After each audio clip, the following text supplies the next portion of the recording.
Hallucination का एक perfect example आपको समझाती हूँ। एक बार ना हम लोग स्कूल के बाहर अपने खड़े थे बस स्टैंड पर, और एक बस का मुझे बेसब्री से इंतज़ार था। सामने से कई सारी बसें आ रही थी।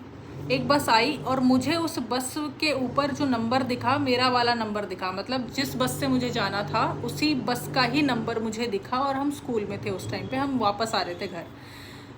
जब मैंने उस बस को देखा तो मैं खुश हो गई कि हाँ मेरी बस आ गई, अब मुझे घर जाना है। तो जैसे ही वो बस आके सामने रुकी और मैंने देखा कि अरे अचानक से उसका नंबर बदल गया।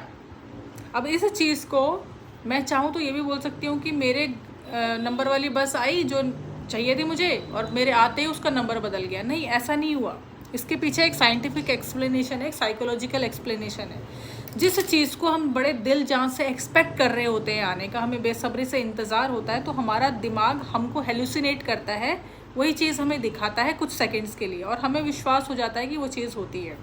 तो कई बार क्या होता है ना कि जब हम अंधेरी जगहों पे जाते हैं और हमें पता होता है कि ये प्लेस तो भैया यहाँ पे कुछ ना कुछ है, यहाँ पे लोगों को एक्सपीरियंस हुआ है, तो भले ही कुछ भी ना हो वहाँ पर, लेकिन हमारा दिमाग हमें हेलुसिनेट करता है कुछ सेकंड्स के लिए, और हमें लगने लग जाता है कि हाँ वाकई में ये चीज़ तो है, यहाँ पर तो है। वो लोग झूठ नहीं बोलते, वहाँ पर सच में कुछ हुआ था तभी तो उन्होंने कहा, और देखो मुझे भी एक्सपीरियंस हो रहा है। तो ये साइकोलॉजिकल होता है। इसको समझने की आपको वाकई में ज़रूरत है कि दिस इज़ कॉल्ड पैराडोलिया।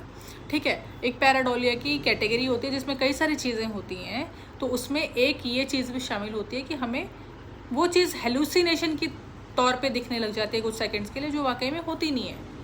बट कुछ पैरानॉर्मल चीज़ें भी होती हैं जिसका वाकई में कोई एक्सप्लेनेशन नहीं होता। किसी प्लेस के बारे में आपको पता ही नहीं होता कि वो कैसा, और आप पहुंचते हो वहाँ पे आपको अजीब सा फील होने लग जाता है, कुछ ना कुछ अजीब सा वहाँ पे ऐसा घटित होता है जिसके पास आपके पास होता ही नहीं है एक्सप्लेनेशन उसको समझाने का। तो उसको हम कंसिडर करते हैं पैरानॉर्मल। तो आप समझ रहे हो मैं क्या कह रही हूँ। बहुत सारी चीज़ें जो है वो मानसिक होती हैं, बहुत सारी चीज़ें जो होती हैं वो पैरानॉर्मल भी होती हैं। तो दोनों चीज़ें ही हो सकती हैं, एग्जिस्ट करती हैं एक ही साथ इस दुनिया के अंदर। आपको क्या लगता है आप कमेंट में बता सकते हो। बाकी चैनल को सब्सक्राइब कर लो। जेन्युइन रियल हॉरर एक्सपीरियंसेस जो रियल पीपल के साथ हुए हैं वो मैंने शेयर करके रख रखे हैं, आप जाके चेकआउट कर सकते हो।